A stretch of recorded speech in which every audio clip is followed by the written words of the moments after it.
Inače, ode sve u 3 queer materine. Znači, shvaćate poantu. 235.100 eura za udrugu Domino. Bravo Zagrebe, bravo Tomaševiću. Grad Zagreb je u 2024. godini donirao udruzi Domino nevjerojatnih 235.100 eura.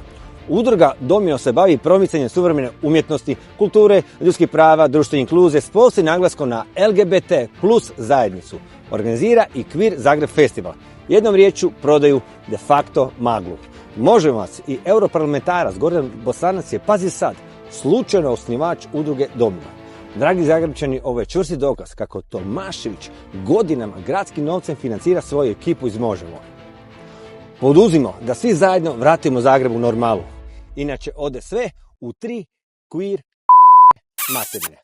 Znači, shvaćate poantu.